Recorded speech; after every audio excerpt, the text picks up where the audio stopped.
So it really is like Ding Dong Ditch, only instead of, because when I was a kid, um, should go away, okay. So it's July 4th, but anyway, when I was a kid, this was a time when we were younger. We would go out and toilet paper. We'd go toilet paper all the house. We call it TPing. So we'd TP all the houses. We'd also, I had this really vile friend. His name was Sean. And he would poop in a cup and put foil over it, and he would dump it on people's windshield. It was horrible. But he really was serious about doing that. He really wanted to go around this neighborhood and dump poop on people's windshields on their car.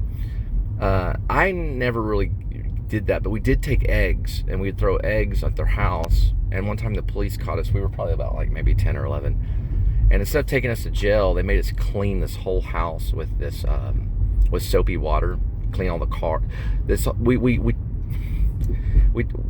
unloaded about a whole, I think it was a dozen of eggs or more, maybe 2 dozen eggs on this one house around this time on the 4th of July, like probably in like the 80s, 1980s. And I mean, it was devastating. We belonged to a gang of kids. They were probably around 10 or 11. The whole group was in junior high, and there was probably about a total consistent of about 5 or 6 kids. A lot of us had ninja outfits, like gis. They were like karate outfits, and we would run around Haltom in the middle of the night, and we would egg these houses, and we ended up getting busted. The cops finally found us and went to our house, and instead of taking us juvie, they just made us clean up this whole house, well, the outside of the house, with soap and water and clean the cars. But we were probably like in maybe middle school, and we were called the Ninja Knights.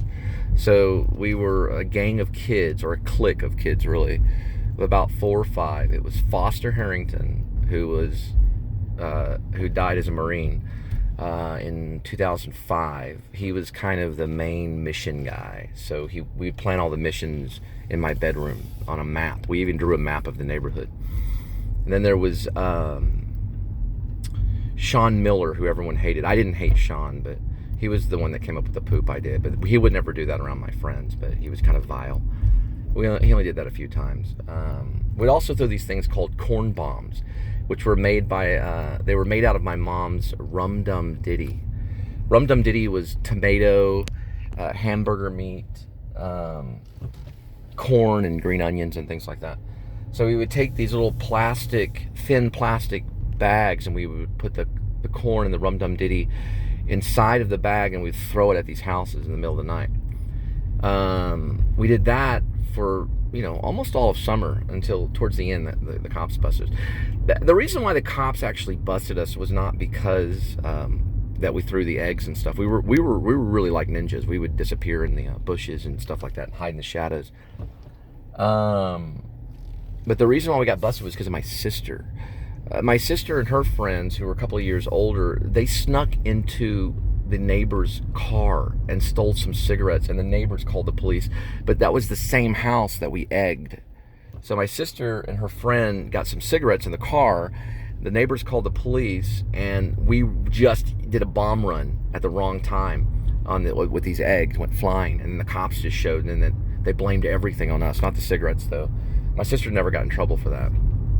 I think she was probably like 13. We were all like 11 years old.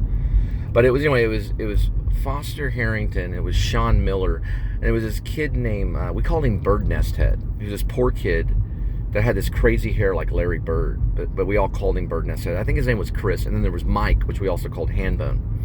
And this was all in a story I wrote called The Catnappers, which is kind of my version of The Body, which Stephen King wrote a long time ago. This is like the southern crazy Harvey Korine version of The Body. But I think that was pretty much it. We were 4 or 5, and we'd go out in the middle of the night. We'd plan these missions to hit certain houses and not get caught. Never wake up a dog. That was our goal. Well, we sometimes did wake up the dogs. But if we ever crossed through a backyard, we can never wake up the dog. That was the goal. If we woke up the dog, we lost. And we even had our own dogs that we would try to sneak past without waking up the dogs. So we would actually, we had the full thing. the ninja boots, you know, with the ninja shoes things, you know, that separate the toe and the rest of the toes. You know, that has the little prong looking thing. And then we had ninja uniforms. So we actually had ninja gis. We even had Chinese stars on us and smoke bombs. And even small knives and things like that. Some of us had martial arts training. But our whole goal was just not to get caught. That was pretty much it. To run around, bomb these houses with eggs, and not get busted once. And it kind of came out a positive thing, because Foster ended up becoming a sergeant in the Marines and went over there. Who knows what kind of damage he did, but he died. He didn't make it back. I think it was his second tour, about 2005, is when I was notified that he was killed in action. But that's all he wanted to do. He just wanted to be in the military. He wanted to be in the Marines. But he was the only one, I think, out of the group. There was also a guy named Jesse that would hang out every once in a while. He had a lot of Republican ties, but he would hang out with us, but he wasn't really for sure. You know, we didn't do things.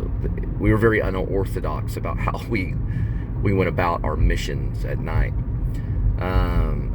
He would come in and out of the group, and then he started his own group called the Force, which was like the whole entire school. Our group was exclusive. We only had about 5, but we were known as the Ninja Knights. But this was a long time ago. This is like the 80s. I'd say 86 or so, 1987, 1985 maybe.